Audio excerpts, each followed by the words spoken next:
시간에는 마른 뼈들이 일어나 모이고, 이 제목으로 하나님 말씀을 살펴보도록 하겠습니다.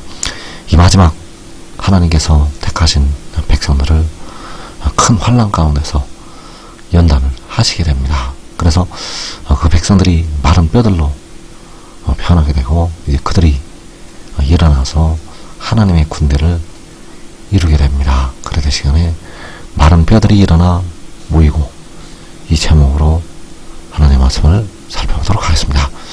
그래서 에스겔서 37장 1절에서 여호와께서는 에스겔에게 마른 뼈들을 보여주시게 되었습니다. 여호와께서 권능으로 내게 인자하시고 그의 영으로 나를 데리고 가서 골짜기 가운데 두셨는데 거기 뼈가 가득하더라. 나를 그 뼈 사방으로 지나가게 하시고 본즉 그 골짜기 지면에 뼈가 심이 많고 아주 말랐더라.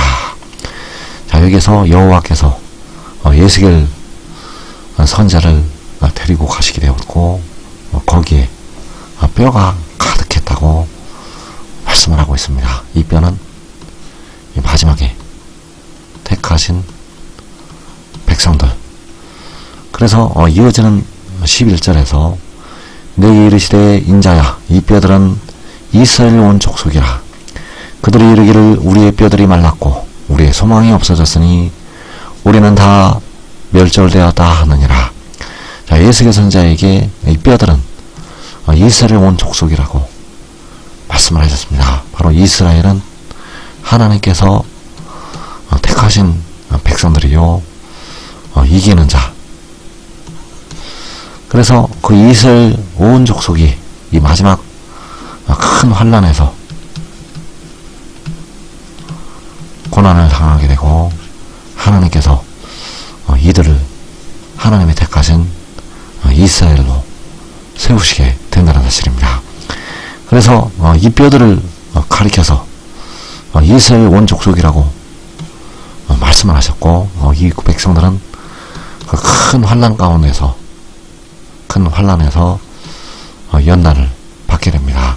그래서 이사야 26장 16절에서 여호와여 그들이 환난 중에 주를 앙모하여 싸우며 주의 징벌이 그들에게 임할 때에 그들이 간절히 주께 기도하였나이다. 여호와여 잉태한 여인이 산기가 임박하여 산고를 겪으며 부르짖음같이 우리가 주 앞에서 그와 같으니이다. 자, 우리는 바로 하나님께서 택하신 백성들, 바로 이스라엘 온 족속이 되겠고, 그 이스라엘 온 족속이 환난 중에 주를 앙모하고 주의 징벌이 임할 때 그들이 간절히 주께 기도한다고 말씀을 하고 있습니다. 그래서 이 환난을 통해서 하나님의 백성들은 마른 뼈들로 변하게 되고, 이제 그 뼈들이 일어나게 된다는 사실입니다. 그래서 이 마지막에 큰 환난에서 하나님의 백성들은 그 죄를 토해내는 해산의 고통을 당하게 되고, 이제 그 백성들이 하나님 앞에 서게 된다는 사실입니다.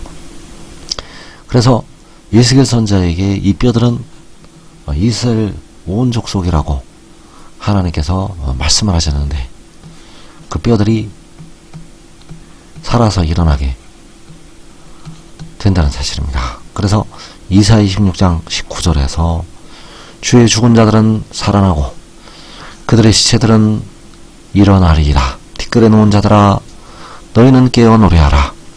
주의 이슬은 빛난 이슬이니 땅에 죽은 자들을 내놓으리로다.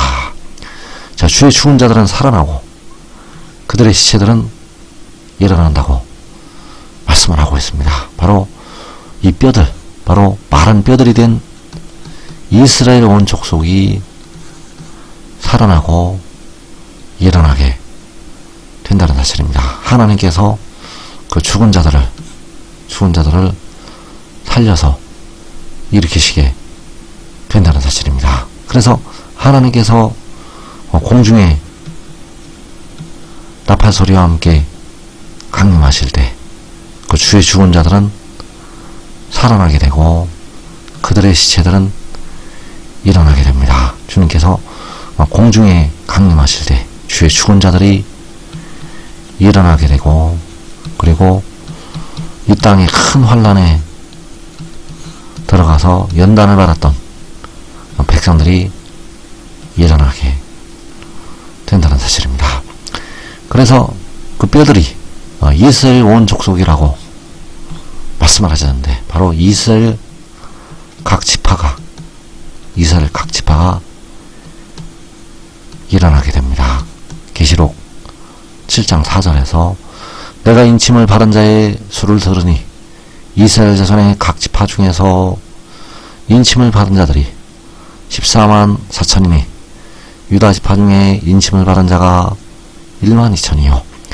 여기서 이스라엘 자손의 각 지파, 이 이스라엘 자손의 각 지파는 바로 이스라엘의 온 족속이 되겠고, 이들은 바로 바른 뼈들이 일어나서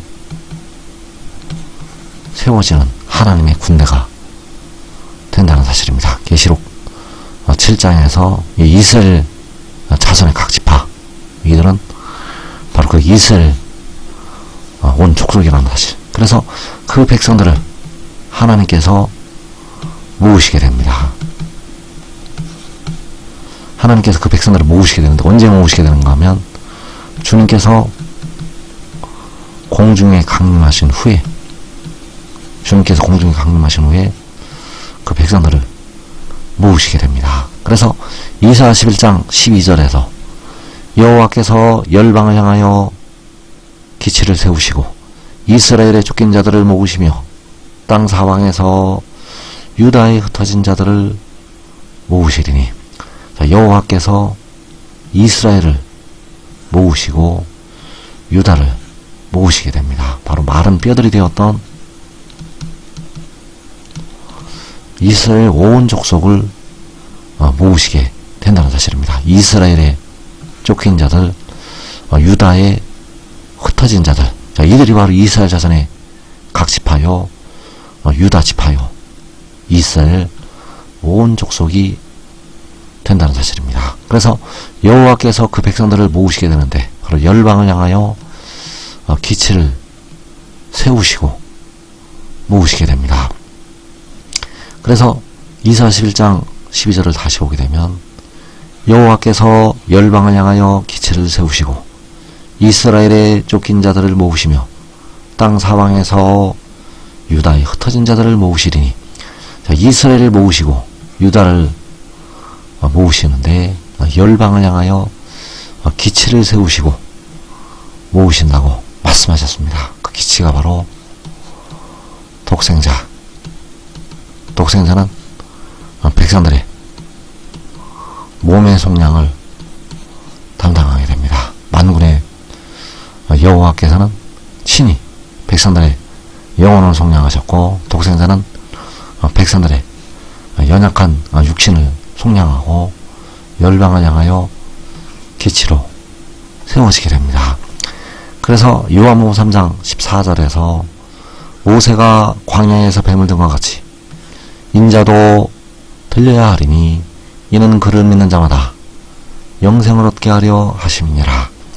모세가 광야에서 뱀을 들었던 것처럼, 광야에서 불뱀에 물려 죽은 이스라엘을 위해서 그 놋뱀을 들었던 것처럼 인자도 들려야 한다고 말씀을 하고 있습니다. 그래서 여기서 들리는 인자는 여호와께서 열방을 향하여 세우시는 기치가 되겠고, 이제 그를 믿는 자마다 영생을 얻게 된다는 사실입니다. 그래서 대부분의 백성들은 큰 환란에서 마른 뼈들이 되었다가 살아서 일어나게 됩니다.